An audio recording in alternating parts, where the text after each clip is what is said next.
Hello दोस्तों, स्वागत है आप सभी का इग्नो क्लासेस बाय निशा। आज के इस वीडियो में हम डिस्कशन करेंगे BSOC 114 sociological research method part 2 means 2024 के क्वेश्चन पेपर के बारे में डिस्कशन करेंगे, जो कि BSOC 114 का है। इसमें कम से कम 8 क्वेश्चन दिए हैं और आपको 5 क्वेश्चन आपको अटेम्प्ट करना है, जो कि आपको 400 वर्ड्स में लिखने हैं। मीन्स कम से कम आपको 3 या 4 पेजेस आपको लिखने हैं। पर क्वेश्चन कितने मार्क्स के पूछे गए हैं? 20 मार्क्स के क्वेश्चन पूछे गए हैं। क्वेश्चन नंबर फर्स्ट क्या है? Explain the case study method in social science research. In what way does it differ from the life history method. इसमें हमें एक्सप्लेन करना है कि केस स्टडी मेथड क्या है, किसमें सोशल साइंस रिसर्च में, ये हमें इसमें बताना है। फिर in what way does it differ from the history method, और ये कैसे अलग है लाइफ से, मतलब हिस्ट्री मेथड से, कि हमें इसमें बताना है। Question number second, in what way can researchers develop report with information in field work. कैसे एक researcher in what way can researchers develop, कैसे एक रिसर्चर डेवलप कर सकता है रिपोर्ट को विथ इंफॉर्मेशन फील्ड वर्क में, कैसे इंफॉर्मेशन के साथ में, मीन्स कैसे वो एक रिसर्चर डेवलप कर सकता है रिपोर्ट को, इसमें हमें ही बताना है।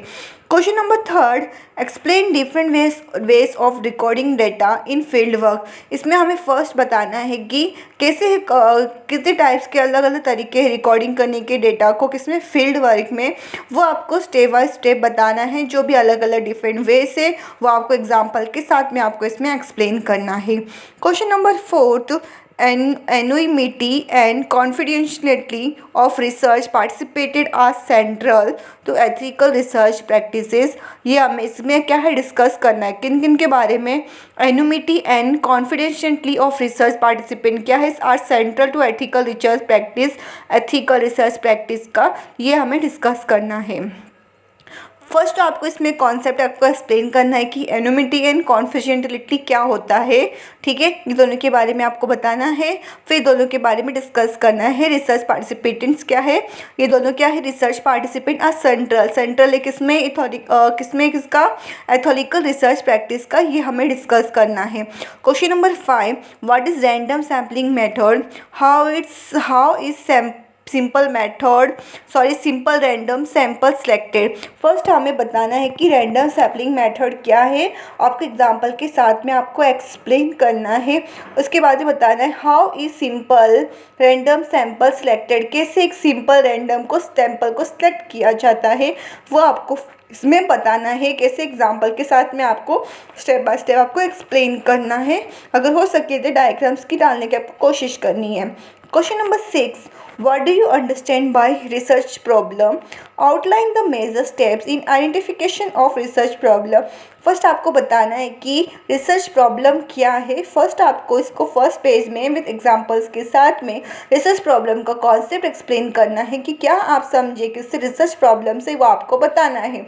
फिर उसके बाद में आपको क्या क्या मेजर स्टेप है किसको आइडेंटिफिकेशन करने को, रिसर्च प्रॉब्लम को, वो आपको स्टेप बाय स्टेप बताना है। कम से कम 3 पेजेस में आपको बताना है। मीन्स फर्स्ट पेज में तो आपने फर्स्ट पेज में आपने रिसर्च प्रॉब्लम क्या होता है वो आपने वो एक्सप्लेन कर दिया।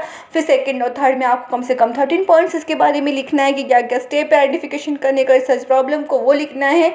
फिर आपको फोर्थ का जो पेज लास्ट बचेगा उसमें आपको कंक्लूजन लिख दोगे तो आप इजीली कम से कम 4 पेज आप इजीली कवर कर सकोगे। Question number 7, explain major method of graphical presentation of data. इसमें आपको क्या क्या मेजर मेथड है, कौन कौन से बड़े बड़े मेथड है जो कि ग्राफिकल प्रेजेंट करता है, किसको प्रेजेंट डेटा ऑफ डेटा का, explain the major method of graphical present of data. इसमें क्या क्या जो मेथड से किसको ग्राफिकल प्रेजेंटेशन ऑफ डेटा का, वो आपको इसमें एक्सप्लेन करना है। Question number 8, what is research design, explain it's importance in social science research. First आपको बताना है कि रिसर्च डिज़ाइन क्या है। फर्स्ट आपको इसका कॉन्सेप्ट एक्सप्लेन करना है विद एग्जांपल्स के साथ में। फिर आपको बताना है कि क्या इसका इंपॉर्टेंस है सोशल साइंस रिसर्च का, ये आपको एक्सप्लेन करना है, स्टेप बाय स्टेप आपको एक्सप्लेन करना है, फिर लास्ट में आपको कंक्लूजन लिखना है। ये टोटल 8 क्वेश्चन है जिसमें आपको सिर्फ 5 क्वेश्चन अटैम्प्ट करना है। जो आपको क्वेश्चन 5 आता होगा आपको सिर्फ वो अटैम्प्ट करना है। अगर हो सके तो आप 6 क्वेश्चन भी अटैम्प्ट करने की कोशिश कीजिए और अपने पेपर को कभी खाली नहीं छोड़ना। जितना आता आपको लिखने की कोशिश करना है, क्योंकि आप जितना लिखोगे तो भी उतना मार्क्स मिलेगा, जो कि आपकी पासिंग मार्क्स के लिए मदद मिल सकती है या अच्छे मार्क्स स्कोर करने में मदद मिल सकता है। तो दिसंबर 2024 के एग्ज़ाम के लिए क्वेश्चन 2024 का क्वेश्चन पेपर एक बार ज़रूर देख के जाना है। और ऑल द बेस्ट आपके एग्ज़ाम के लिए। और अगर आपको मेरा वीडियो अच्छा लगा हो तो प्लीज़ लाइक करना है, शेयर करना है और कॉमेंट करके बताना आपको किससे रिलेटेड वीडियो चाहिए। मैं ज़रूर कोशिश करूँगी कि आपके डाउट को क्लियर कर सकूँ। अगर वीडियो अच्छा लगा हो तो प्लीज़ लाइक, शेयर और सब्सक्राइब करना है। Thank you for watching our video.